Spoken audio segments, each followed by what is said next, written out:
Great, thank you for that. And we'll have a panel discussion at the end in which we can ask questions.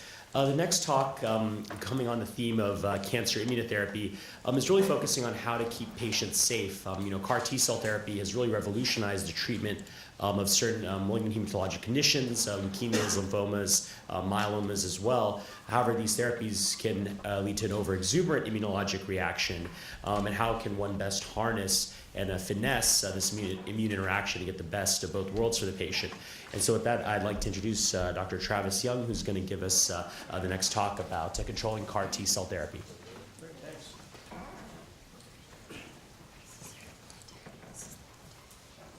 Great, thanks. Great, thanks to the organizers for having me. Thanks, Ida and Scott. I'm Travis Young. I'm the VP of Biologics at Caliber. Caliber's now part of Scripps. If you're not familiar with Caliber, we're a translational research institute. We focus on bench-to-bedside discovery. We're only about 6 years old, about 100 to 130 folks, and we cover a really wide range of different areas, different therapeutic modalities, and different disease states. But I thought this was rather relevant to today's topic on industry and academia collaborations, because that's really at the heart of what Caliber does. So what's under the roof of Caliber is capabilities which span from the discovery, and we have expertise in ultra-high throughput small molecule drug discovery, which I won't talk about today, protein engineering, which falls within my group, and then we have the translational components to bring things through to phase 1 proof of concept data.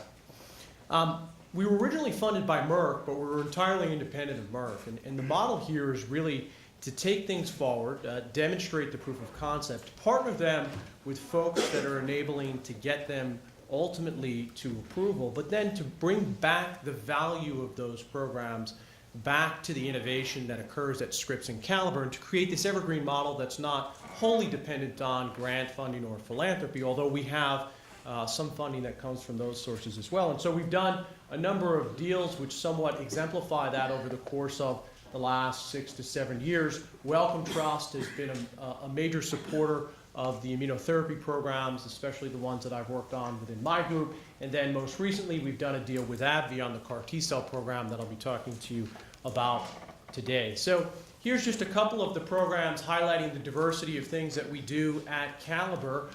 This is the class that falls within my responsibilities. And I'm going to tell you a story today about a switchable CAR T-cell, or an approach that we're taking to immunotherapy, which is somewhat interesting in how we've tried to differentiate ourselves there. So you're probably familiar with CAR T-cells, really remarkable efficacy in patients, but also some really significant safety liabilities, including CRS, tumor lysis syndrome, and neurological toxicities, which have led to some patient deaths. So this is considered a gene therapy, and this is the first approved gene therapy in the United States. Kymriah was approved by Novartis last year, and then Yescarta from Kite. If you're not familiar with how the process works, it's truly a living drug. Patient comes into the clinic, their T cells are taken out by leukapheresis.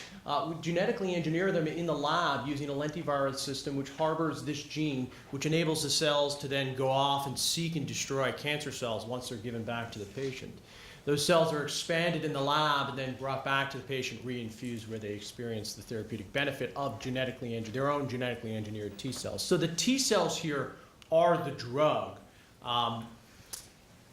The clinical responses I had mentioned were really impressive. So in ALL patients who had failed multiple lines of prior therapy, more than 80% of patients respond to Kymriah.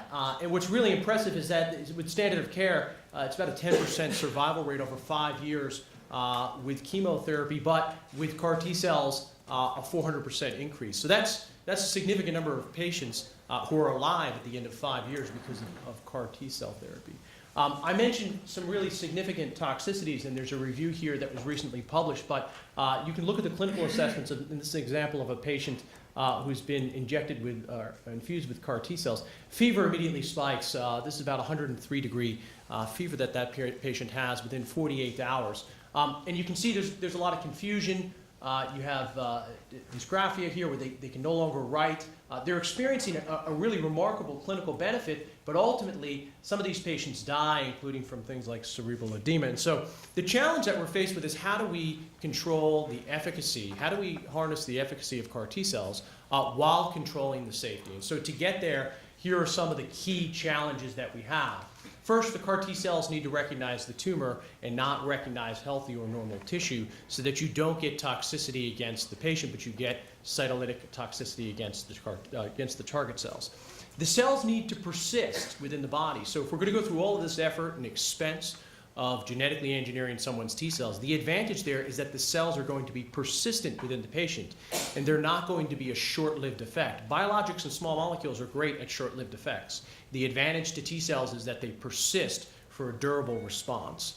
And then to get this into solid tumors, which is where the next major hurdle is for the field, we need to understand how to get the T cells into the solid tumor microenvironment and how to keep them active within that environment. And then the elephant that's always in the room when we're talking about CAR T cells is the cost. And I think that some of our platform technology I can describe ultimately may be able to address that. So CARs are a form of gene therapy, and I love this quote by Wendell Lim that the CAR is essentially a dominant bypass mutation. And that's really accurate. What we've done is genetically engineered a T cell, co-opted it to do the normal T cell functions, but to circumvent every homeostatic regulatory mechanism that a normal T cell would have. And so when we designed our platform for how we're going to control T cells, we took that into account. And there's many ways in which people have proposed and demonstrated both preclinically and clinically to control CAR T cells.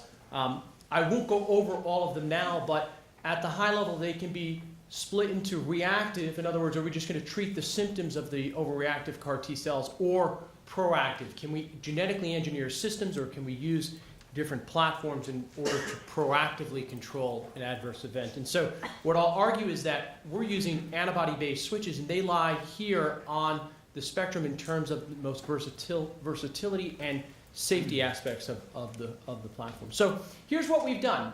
This is a conventional CAR T cell. There's a single-chain antibody on the surface of the T cell, which allows it to target, and then it activates via co-stimulatory domains and activation domains, activates in order to lyse the target cell. We very simply dissociated the activation domains from the targeting domain by including an intermediary antibody-based switch molecule. I'm just showing the FAB portion of the molecule here because that's all we use.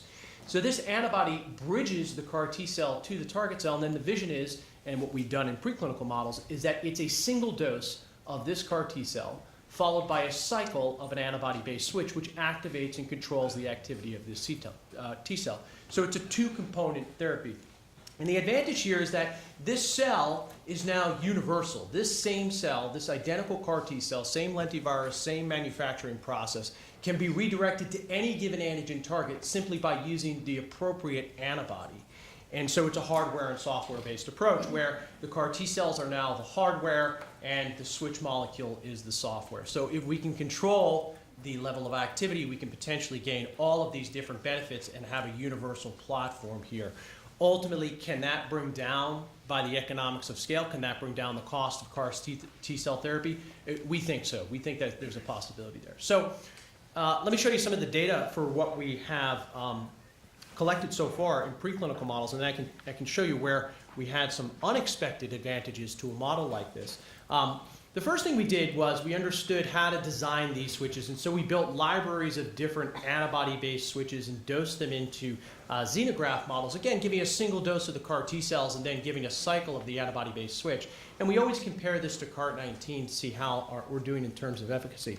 What we find is that the design of the switch at the molecular level really matters. So that was the first learning we had from this platform. And in order to design something that's going to be universal, we need to design switches that are going to have the appropriate activity. And this is a complicated graph, but when we compare it to CART19, which is mimicked off of Kymriah, we see that in the xenograft models, we have tumor burden that goes down to limited detection within 96 hours. And whether you use the switchable platform or whether you use the conventional CAR, Kymriah, you have nearly equal efficacy in the mouse model. So once we've made sure that we have efficacy, the next step was to demonstrate that we could truly control this platform. And so we designed a couple of different models, now quantifying tumor burden here on the y-axis, where we're delivering the CAR T cells, And the cycle of switch is indicated by the gray box here. So we gave a cycle of switch where we dosed every day, every other day, or every fifth day. If we dose every fifth day, when we end the cycle, there's still tumor burden there, and that tumor burden comes back because we're no longer giving the switch molecule. So demonstrating to us, this is not a runaway response, but we do have fidelity of the system in that it absolutely requires the antibody-based switch molecule. We've also done step-up dosings where we can dose low and then we can dose high, and that's really important because we were able to demonstrate that we have very tight control over the cytokine response of the cells in the in vivo xenograft model. And that's the key to potentially avoiding CRS clinically. So if we dose with 0.05, 0.5, or 2.5 mg per kg of our switch molecule, we have a really accurate dose titration of cytokines in vivo. And if you see here, this is CART19. CART19 has a pretty wide variability in the amount of cytokines that it releases, but it has greater cytokines. If you recall from the last slide, we were dosing at 0.05 and still receiving efficacy. So the question is, can you get the efficacy from CAR T cells without the massive release of cytokines? And certainly there's clinical evidence that you can. Some patients don't experience CRS, but they still get a clinical benefit.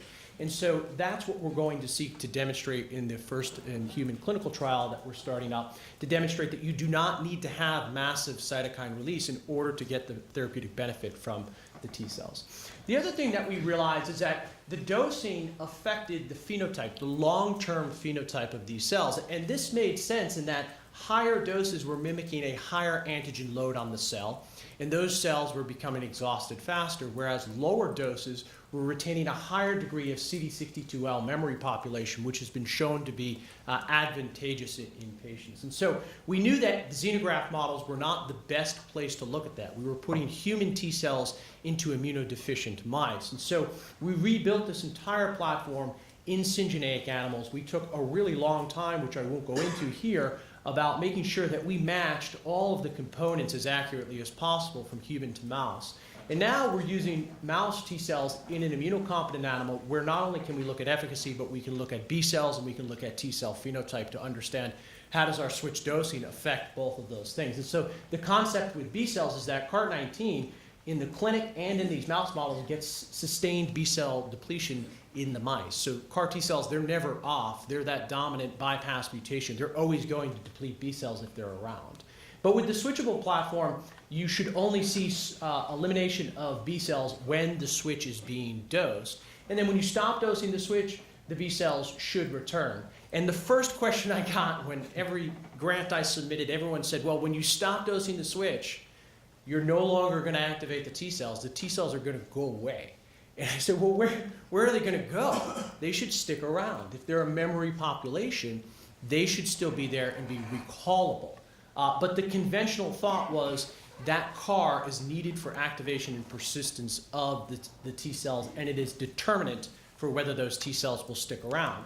So when we set up our first model, over here, what we've done is dosed in the gray boxes. In white is in between the dosing periods of switch, so that's a rest period. Again, only giving a single dose of CAR T cells at the beginning, but now looking at, instead of looking at tumor, we're looking at endogenous B cells in blue. And so in blue here, we have the B cells. You see they're depleted during the switch dosing period, and then they come back in between.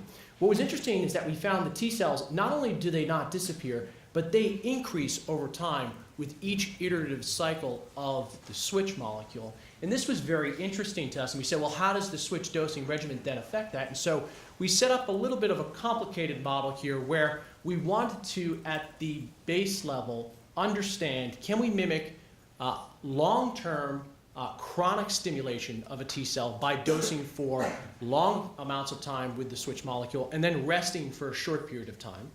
Or can we mimic acute high-load antigen stimulation with a long period of rest? And so we dosed for 3 weeks with 1 week of rest in the cycle. We dosed for 2 weeks with 2 weeks of rest, or 1 week of dosing with 3 weeks of rest. And you might think longer periods of dosing with greater stimulation would give you greater expansion of the T cells in vivo, but it's in fact the opposite. So here's tracking T cells, and I should say we dosed with a high level of the switch molecule or a low level of the switch molecule to understand which was more important. Was it the timing of the dosing, or was it the level of the dosing that's most important? So what we find here is that the longer periods of dosing, you don't really have any expansion into peripheral blood of the T cells. But with the shortest period of dosing and the longest period of rest, you have this really pronounced expansion of T cells on the second cycle. So it's clear here that the cells are remembering what the first cycle of switch dosing that they received is, and we believe that's because we're expanding that effector memory population. We're allowing a longer period of contraction, enriching the central memory population, which is potentiated for an additional response, and then reactivating them now. So, this is recapitulated here. So this is the same data, just broken down into the key points here, is that we have long periods of dosing where you don't get T cell expansion, but short periods of dosing where you see really pronounced. And when you look at this versus Kymriah in the clinic, so this is from patient data, you see that you have this massive expansion, several orders of magnitude expansion of the T cells, but then a decay over time. That changes when you look at the ability to stimulate the cells later. So we can think about using this type of gene therapy in a completely different way now. We don't need to get that immediate expansion. We can dissociate the activation from the injection into the patients, and we can recall these cells at a later time to do what we want potentially. So we can take this into solid tumors now, we can take this into other places. And the important thing is that we phenotype these cells, and if we look at the effector memory populations versus the central memory populations, we see that you do get that robust expansion of effector memory population, and you do get the persistence of the central memory population with the contraction of the effector memory. So we're recapitulating the normal biology of a T cell. This is the normal life cycle of a T cell when it's being stimulated by a challenge or an antigen. So in a sense, we're using this almost like a vaccine, a self-prime boost type event, where we're using the endogenous B cells to boost the T cells there. And this is to show you that we've looked at the long-term persistence of these cells, and we're getting this really robust engraftment of central memory cells that persist for long periods of time now. But because the cells are endogenously off, they're not constantly targeting the B cells. So we can harness the greatest benefit of T cell engineering, which is the persistence of the cells.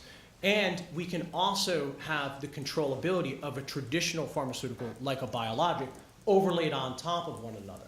And so we're looking to demonstrate this in a first-in-human clinical trial. We've partnered this program with AbbVie. AbbVie so far has been a great partner for us on this. Caliber is going to run the phase 1. That'll start, hopefully, first patient, first dose by the end of the year. And then AbbVie is also very interested in how do we treat solid tumors with this. And we think this platform has a number of advantages in terms of how you can tune or titrate the level of response in the context of solid tumors where there are no truly specific antigens. And so there's a number of different ways that we can leverage the universal platform here to use different antigen targets simultaneously for solid tumors. So you don't have to rely on a single antigen. That's the clinical design. I'll flip past the solid tumor proof of concept data, and just to say that all of the research that was presented here, I'd say most of the research that was presented here, was all by postdocs. So Caliber has a really strong postdoctoral training mission, and we've been lucky to have some really talented folks that have come through and done a really phenomenal job. And like I said, we get funding from a variety of different sources, and so a lot of this was funded by grants, and I thank all the collaborators that I've worked with on this as well. Thanks.